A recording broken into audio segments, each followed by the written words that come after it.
शख्स क्यों सूखा है तुम्हें क्या मालूम। वो शख्स क्यों सूखा है तुम्हें क्या मालूम। खून हालात ने चूसा है तुम्हें क्या मालूम। खून हालात ने चूसा है तुम्हें क्या मालूम। लड़खड़ाते हुए कदमों पे शराबी न कहो। लड़खड़ाते हुए कदमों पे शराबी न कहो। 2 दिनों का वो भूखा है तुम्हें क्या मालूम। 2 दिनों का वो भूखा है तुम्हें क्या मालूम। नाज़रीन, ये ख़िता मुझे आज इसलिए याद आया कि आज सुबह मैं हेल्थ ऑफिस गया था। वहीं पर करीब में ब्लड बैंक के पास मेरा एक पुराना दोस्त खड़ा हुआ था। उससे मेरी मुलाकात हुई। उससे मुझे ये मालूम हुआ कि वो अपना खून बेचने के लिए वहाँ पर आया हुआ है। मैंने जब उससे वजह पूछी तो उसने ये बताया कि उसे उसके बच्चे के स्कूल की फ़ीस अदा करनी है, जिसकी वजह से वो आज खून बेचने के लिए मजबूर है। मैंने जब उससे ये पूछा कि आखिर फ़ीस कितनी है और खून बेचकर कितनी कमाई होगी, तो उसने ये बताया कि 7,000 रुपये उसे स्कूल में जमा करने हैं। स्कूल से बार बार उसे फ़ोन आ रहे हैं, जिसकी वजह से वो आज मजबूर होकर अपना खून बेचने के लिए आया है। अब तक उसने ये बताया कि कल उसने एक बोतल खून बेच दिया था, जिसके एवज़ में उसे 5,000 रुपये मिले थे। मज़ीद 2-3 हज़ार रुपये अगर उसे आज मिल जाते तो उसने कहा कि वो कल जाकर स्कूल में बच्चे की फ़ीस जमा कर देगा। नाज़रीन, हमारे माशरे में खानगी स्कूलों में, अंग्रेज़ी स्कूलों में पढ़ाने की एक ऐसी दौड़ चल पड़ी है कि लोग अपना सब कुछ बेच बाच कर, यहाँ तक कि अगर खून भी बेचना पड़े तो खून भी बेचकर बच्चों को स्कूल में पढ़ा रहे हैं। लेकिन स्कूल के तालीमी मयार को भी देखना चाहिए और मौजूदा दौर के हालात को भी देखना चाहिए, क्योंकि महंगाई इस कदर बढ़ गई है। ऐसे में किसी का गुजारा मुश्किल है। ऐसे में प्राइवेट स्कूलों में जो भारी भरकम फ़ीस है उसको अदा करने अगर नहीं हो सकता तो वालिदैन को चाहिए कि वो अच्छे से अच्छे सरकारी स्कूल का इंतखाब करें और वहाँ पर डालें। इसी वजह से साबिक़ा वज़ीर मरहूम वज़ीर कमरुल इस्लाम ने एक कॉन्सेप्ट दिया था, जिसको तनवीर सेठ ने पूरा किया। वो कॉन्सेप्ट है मौलाना आज़ाद इंग्लिश मीडियम स्कूलों का। ऐसे स्कूल जहाँ पर इंग्लिश मीडियम तालीम दी जा रही है वहाँ पर बच्चों का दाखिला करा सकते हैं। इस तरह खून बेचकर बच्चों को पढ़ाना कहाँ तक मुनासिब होगा। नाज़रीन, कोविड और लॉकडाउन की वजह से कई लोगों की माली हालत ख़राब हो चुकी है। कई अफराद मुश्किल में पड़ चुके हैं। उस पर ये जो महंगाई की मार है इसको कैसे किस तरीके से झेला जाए, किसी की समझ में नहीं आ रहा है।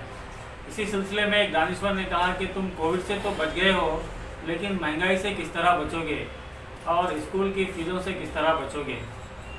नाज़रीन, हुकूमत तेल की कीमतों में इस कदर इजाफा कर रही है कि आम आदमी का तेल निकल रहा है। पेट्रोल की कीमतें रोज़ बरोज़ बढ़ रही हैं। ज़ाहिर है, पेट्रोल और डीज़ल की कीमतें बढ़ें तो ट्रांसपोर्टेशन के चार्जेस बढ़ेंगे। इसी के साथ दूसरे अशिया के कीमतें भी खुद ब खुद इजाफा हो जाएंगे। पकवान का तेल, जिसे हम मीठा तेल भी कहते हैं, उसकी कीमत सिर्फ 9 महीने के अंदर दुगनी तिगनी हो चुकी है। जो तेल कभी 54 रुपये फ़ी लीटर मिलता था, अब वही मीठा तेल 154 रुपये से भी तजावज़ कर चुका है। जो खानगी शोबाजात में काम करते हैं, किरानी दुकानों में, पेट्रोल पंपों में या फिर खानगी कंपनियों में, खानगी दुकानों में जो काम करते हैं, उनकी तनख्वाहें जितनी थी उतनी ही हैं। बल्कि कोविड की वजह से बाज़ लोगों ने अपने मुलाजमीन की तनख्वाहों में कमी भी कर दी है। लेकिन महंगाई है कि दिन ब दिन बढ़ती ही जा रही है।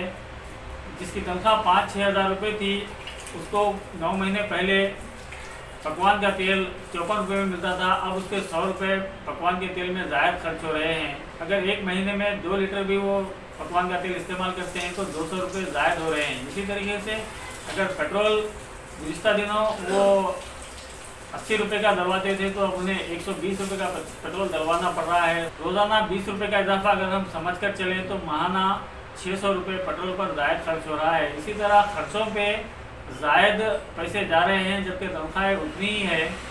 तो किस तरीके से इस महंगाई को झेलना, ये मुतवस्सित तबके को समझ में नहीं आ रहा है। ऐसे में अब स्कूलों को भी हुकूमत ने परमिशन दे दी है कि वो चाहे तो ऑनलाइन क्लासेस का आगाज़ कर सकते हैं और चाहे तो वालिदैन से फ़ीस वसूल कर सकते हैं। हुकूमत से परमिशन मिलने की देर थी कि प्राइवेट स्कूलों से पेरेंट्स को फ़ोन कॉल आना शुरू हो गए और उन पर ये दबाव डाला जा रहा है कि गुज़िश्ता की जो फ़ीस बाकी है वो पूरी अदा करें और इस साल भी फ़ीस पूरी की पूरी अदा करना ज़रूरी है। उसी वक्त हम आपके बच्चे को ऑनलाइन क्लासेस देंगे और जो स्टडी मटेरियल है वो देंगे। हालांकि हुकूमत ने अभी स्कूल खोलने का कोई एलामिया जारी नहीं किया है, अलबत्ता ऑनलाइन क्लासेस के लिए जो परमिशन दी है इसी का फ़ायदा प्राइवेट स्कूल वाले उठा रहे हैं और पेरेंट्स को नित नए तरीके से परेशान कर रहे हैं। उन्हें मुख्तलिफ़ किस्म से फ़ोन कॉल जाती हैं। कभी कहा जाता है कि आपके बच्चे की टीसी नहीं मिलेगी, आपके बच्चे की टीसी दे दी जाएगी, आपके बच्चे को स्कूल से निकाला जाएगा। इस तरीके से मुख्तलिफ़ मदारिस में मुख्तलिफ़ तरीके से पेरेंट्स को हिरासा किया जा रहा है। एक तरफ तो इनका बजट पूरी तरीके से गड़बड़ा गया है, इस तरीके से ज़िंदगी गुजारना ये बात ही समझ नहीं आ रही है। ऐसे में 5-6 हज़ार, 7 हज़ार, 8 हज़ार, 10 हज़ार फीस वो किस तरीके से अदा करेंगे ये बिल्कुल समझ के बाहर है। शायद यही वजह होगी कि मेरे एक पुराने दोस्त को आज अपना फ़ोन बेचकर बच्चे की फ़ीस जुटाने का तरीक़ा समझ आया होगा।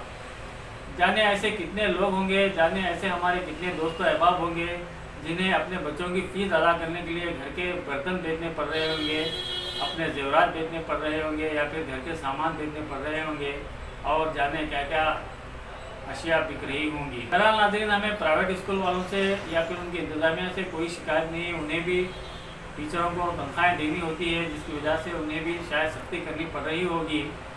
लेकिन आज के इस दौर में इन हालात के लिए आखिर जिम्मेदार कौन है? अगर इस सवाल का जवाब हम तलाशने निकले तो इसकी सारी जिम्मेदारी मरकज़ी और रियासती हुकूमतों पर आती है, जो लॉकडाउन और कोविड के हालात को सही तरीके से नहीं निपट सके और आवाम का सही तरीके से ख्याल नहीं कर सके। महंगाई पर वो अभी तक काबू पाने में नाकाम हो चुके हैं। इसी वजह से शायद प्रज्ञा मिश्रा जी ने ये कहा था कि बीजेपी वालों को दूसरों की हुकूमत में महंगाई एक डायन लगती थी, लेकिन बीजेपी हुकूमत में वो डार्लिंग लगने लगी है और महंगाई दिन ब दिन बढ़ती ही जा रही है। लेकिन मरकज़ी हुकूमत है कि उसके कान पे जू भी नहीं रह रही है। अगर यही हालात रहे तो आज लोग खून बेचकर बच्चों को पढ़ा रहे हैं, कल बच्चों को बेचकर ज़िंदगी गुजारना भी पड़ सकता है अगर महंगाई इसी तरीके से जारी रही। हुकूमत को चाहिए कि इन गरीब आवाम का ख्याल करे और इनके लिए कोई खुसूसी पैकेज का ऐलान करे या फिर कम अज़ कम अगर आवाम पर कम अज़ कम एहसान करना चाहती है मरकज़ी हुकूमत हो या रियासती हुकूमत, तो बराए मेहरबानी वो महंगाई के बोझ को कम करे। अब जितनी कीमतें हैं उतनी ही कीमतें, अगर वो कम नहीं कर सकते तो अब जितनी कीमतें हैं उतनी ही कीमतें रहने दिया जाए। अगले महीने हम प्रोविज़न स्टोर जाएंगे तो वहाँ फिर हमें पता चलेगा कि गुज़िश्ता महीने शक्कर 38 रुपये किलो थी, इस महीने 40 हो गई। अगर हम प्रोविज़न स्टोर को अगले महीने जाएँ तो हमें पता चलेगा कि 42-45 रुपये हो गई है।